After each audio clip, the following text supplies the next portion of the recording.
Hey everybody, Dave here from Wags Automotive again. And well, the other day I power washed this thing, and after I got done power washing it, I made a video of the engine running so I ran some water through it, was letting it run for a little while so people could see it running, and then I deleted the video. So now I gotta make another one. So I'm gonna do a walk around of the truck now that it's been washed and cleaned, kind of show it off a little more, and then talk about the numbers on the motor, transmission, rear end. And then we'll start this thing up and let it run for a few minutes so people can hear it actually run for a while and know that it's a good engine. And actually, I put an oil pressure gauge on it too, and I was very surprised when I started it up with the gauge on it. You'll be surprised too when you see it. So let's get started. All right. So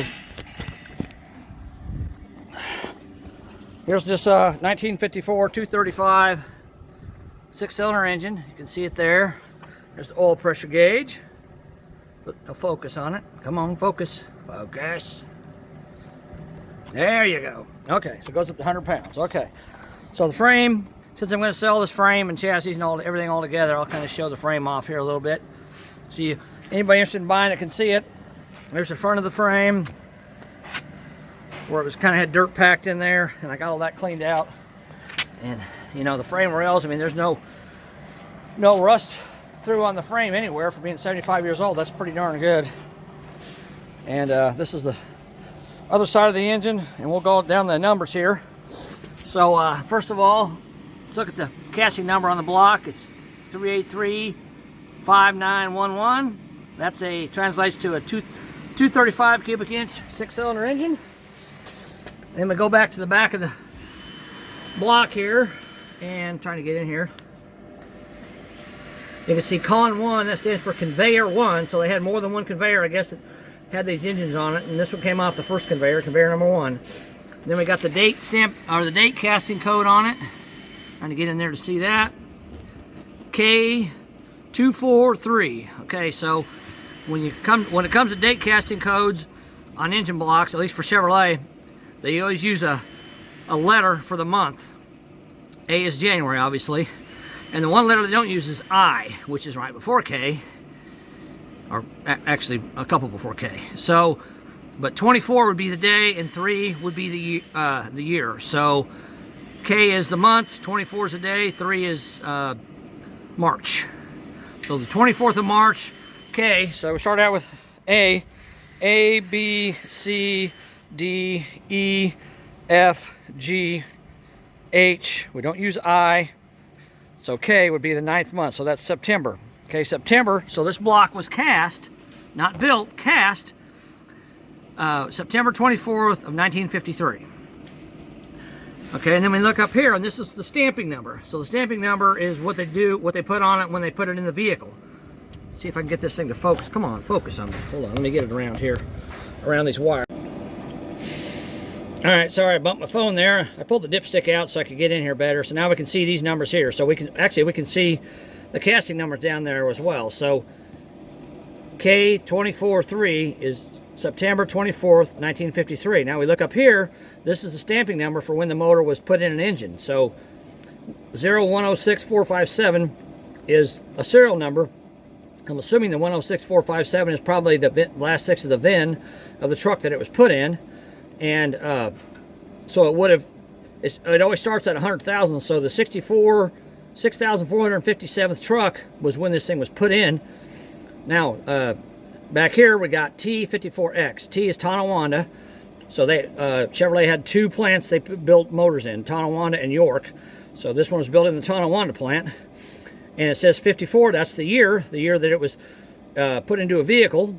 And the last designation is an X. Now, we were told that this engine was a Blue Flame engine out of a Corvette. Well, it's obviously not, because X is the designation for a 3100 series truck.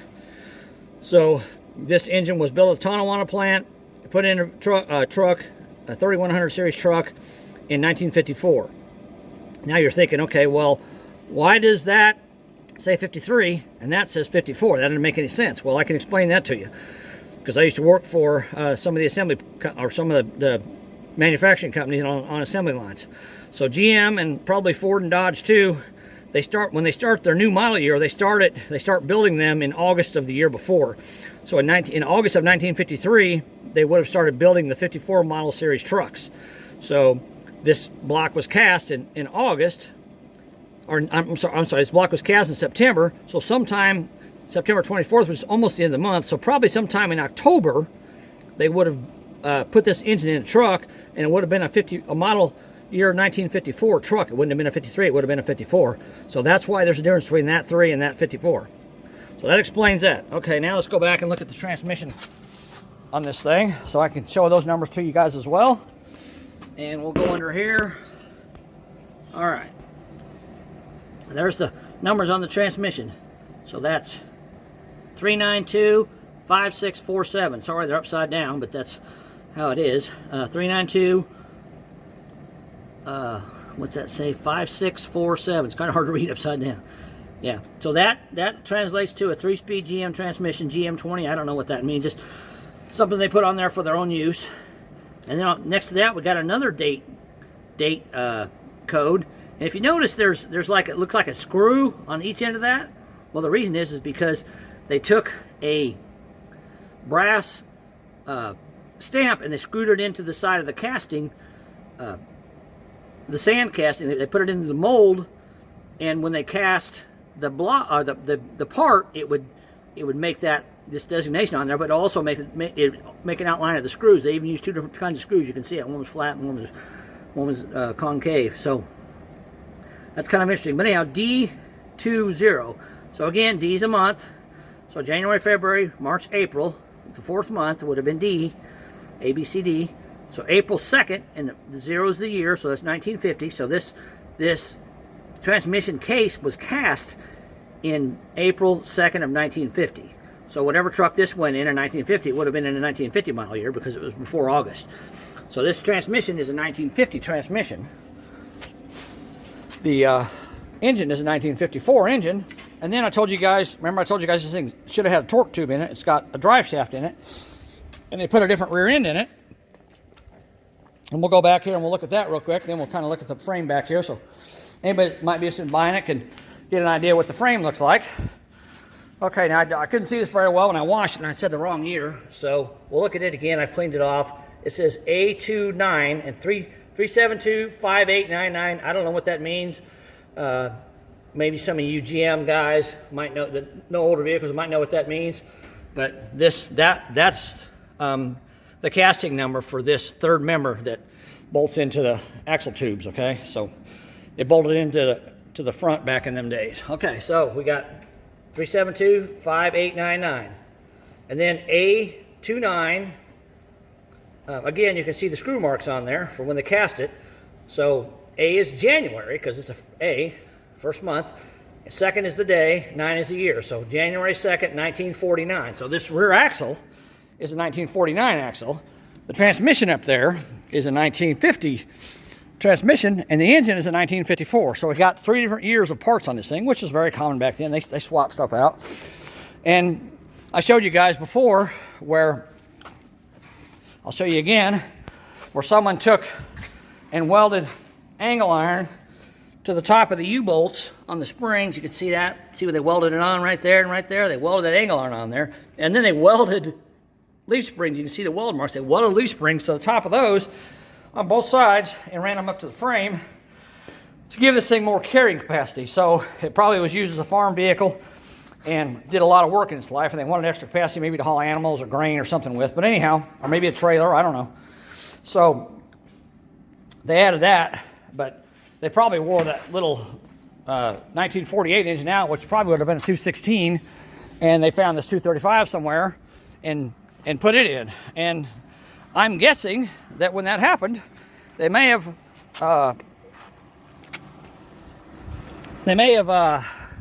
got this engine from a rebuilder, because this is a rebuilder's tag. When they rebuilt engines back in the day, they'd put a brass tag on them with their number on them to know that if you brought it in for warranty work, then this tag had to be on there in order to get a claim on warranty. So this engine has, even though it's a 1954, at some point in its life it's been remanufactured. So, it may have been in the 60s, it may have been in the 70s, I don't know when it was, but it wasn't in the 50s, because they would have had the original engine there to start with for a while until they wore it out.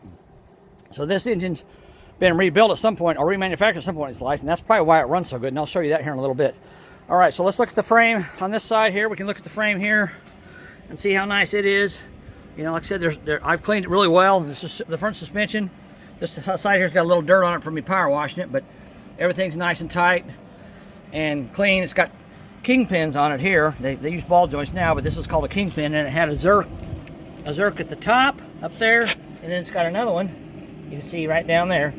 So it's got grease zerks there. It's got grease zerks there. I mean, the whole truck's got grease zerks everywhere on it. They even got them on the leaf spring. See that right there? They got one there, and they got one back there on the leaf spring. So they wanted you to be able to grease everything on this truck to make it last, because that's back then was when they built things to last a long time.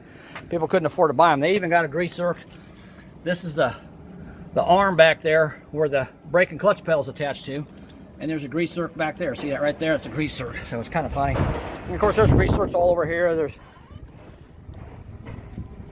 There's probably one on the steering column somewhere if I look hard enough. I don't know. I don't really see one, but anyhow.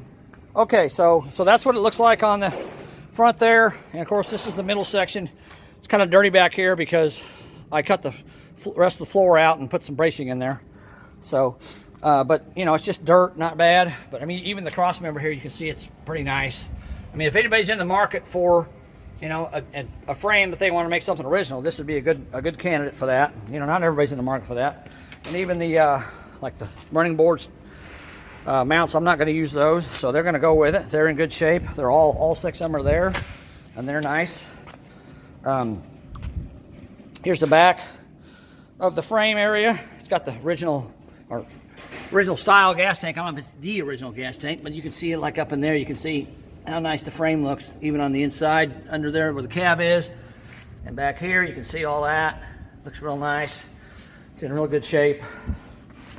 And then we come over to the passenger side, and again, the running board mounts are all in good shape. They're not torn up or damaged. Here's the inside of the driver's side of the frame. You can see that up there. And then around this side, you know, it's got rust on it, but there's no rust holes in it anywhere. It's in really good shape. Okay. All right, so now that we've seen that, and I've explained all the numbers on the truck, we will, and if you buy the chassis and the engine and all that, the steering column and all that goes with it, so you guys can have that. All I'm taking off this thing right now, all I've got left to take off this thing is the cab and one tire, and other than that, you guys can have it. All right, so let's put this camera on the mount, and let's start this thing up and get it running, okay? I gotta turn the water on and get water flowing through the block. As you can see here, I've got a garden hose running into the top of the thermostat housing, and the water pump is right below that. So the water pump is pretty high up on the block, which means this garden hose will keep the block pretty well full of water. So we're going to start this thing up, and let me get in here as close as I can because I want you guys to be able to see this oil pressure gauge and watch what it does when I start this thing. I was very surprised when I started it at how much oil pressure it had. Okay. All right, let's get that in there. Start this thing up. Whoa, whoa, whoa, whoa! You got it full blast. I don't need it full blast. Oh, okay. Okay. All right, let's get that in there. Okay. All right, I think right there will work. Now I got nothing.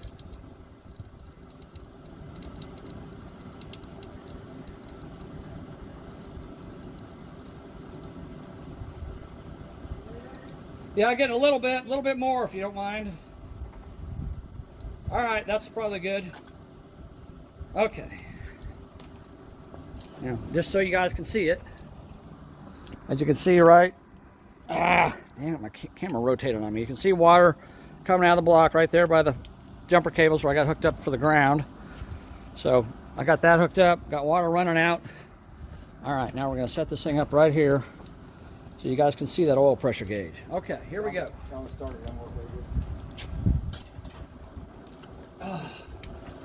right, the starter on this thing's going out on it. It's hard time getting it to crank over, but once it cranks, it'll start and we'll get it going. Fill the carburetor bowl up here with gas because I don't have the fuel pump on this thing. Doesn't work. It's dead. All right, we just poured a little bit of gasoline in there. All right, let's start her up and get her going. Oh, wait a minute, I did it again. I forgot to hook up my coil. Hold on. Gotta hook up my coil. I ain't gonna get no fire. All right, there we go. We got fire now. Okay. Here we go.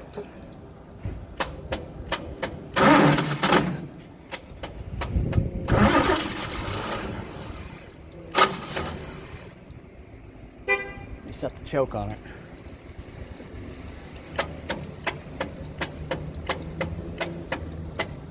Come on.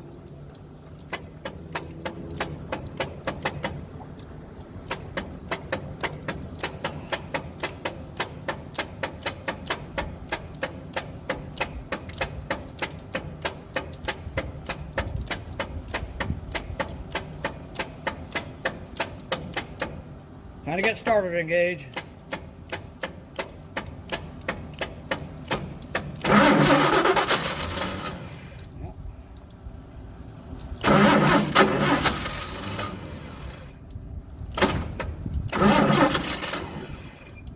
Come on, I know you'll go.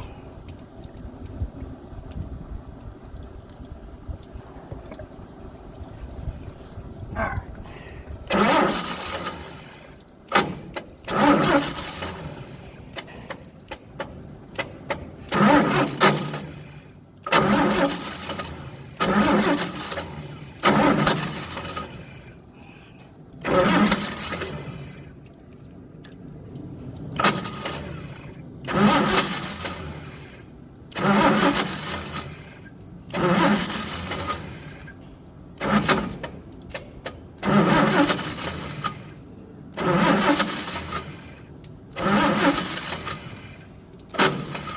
Dang it. Okay, we're back. So we determined that the coil on the engine was bad. It had the original coil on it, or an old coil on it. So we borrowed one off another vehicle. So we've got it hooked up and we got fire now. We checked that. So let's go ahead and get this thing started. Got to hook the coil back up again because I unhooked it to change it. All right. Here we go. Make sure the carburetor is full of gas.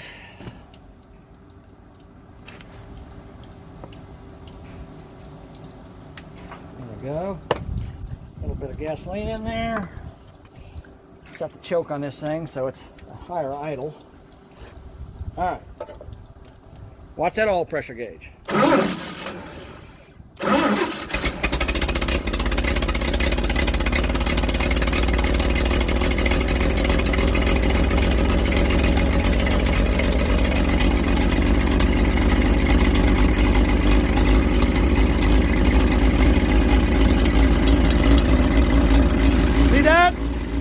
Got about 42 pounds of oil pressure. Let me get the gas in it.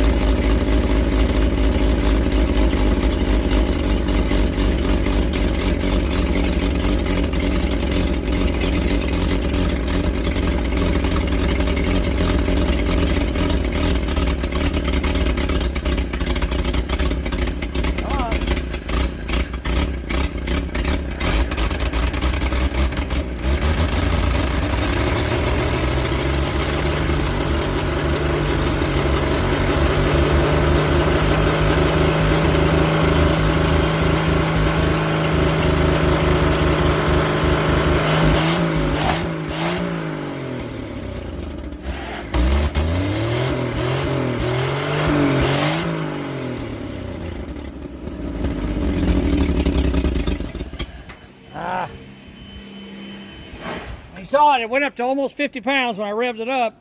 And it is smoking a little bit, but it ain't been ran in 30 years, so it needs to seal the rings. But crank it up one more time if it will.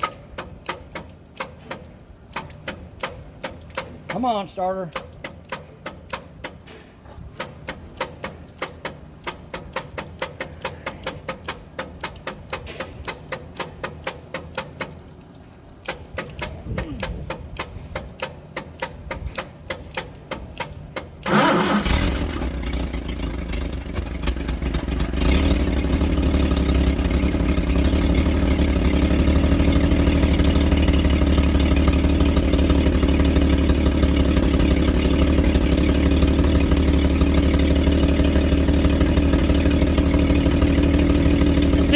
smooth and idles.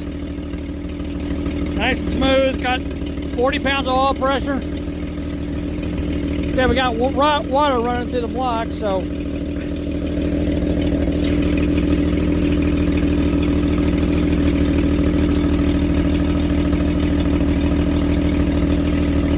our camera back up here so you guys can see it better.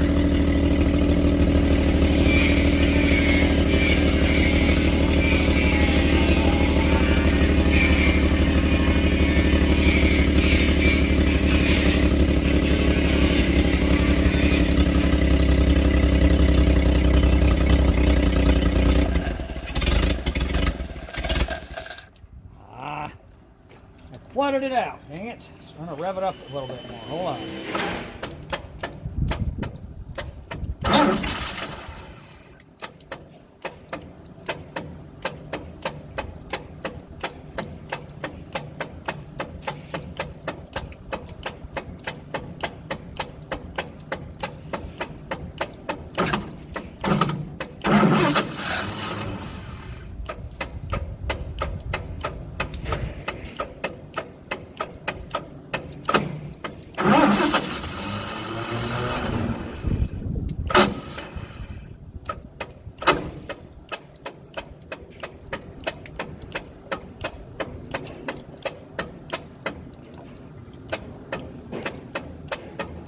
Well, trying to get it cranking out. The starter don't want to go.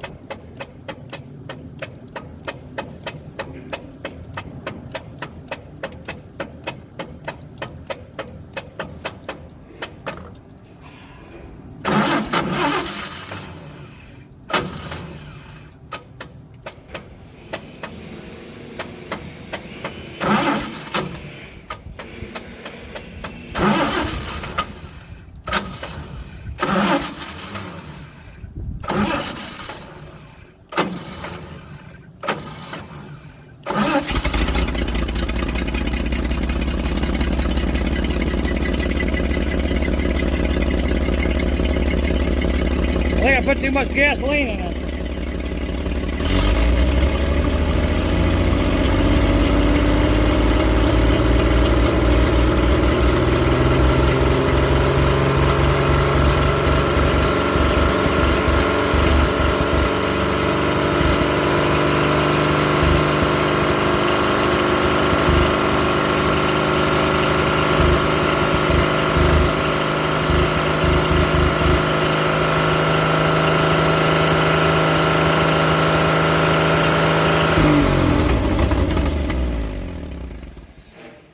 There you go.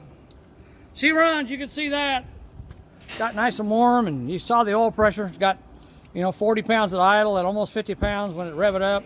Yeah, it smokes a little bit, but like I said, it's been sitting for, 30 years, so the rings aren't seated yet. You take it out and drive it 100 miles, it'll probably be just fine, but there it is. So it's on Facebook for sale if anybody in the Charlotte area is interested in buying this frame and chassis. And I got a whole bunch of parts too off this truck that I'm not going to use that are for sale too. So anybody interested, you can look on Facebook and look up a 48 Chevy truck and it'll be on there. All right, guys, thanks for watching. Talk to you later.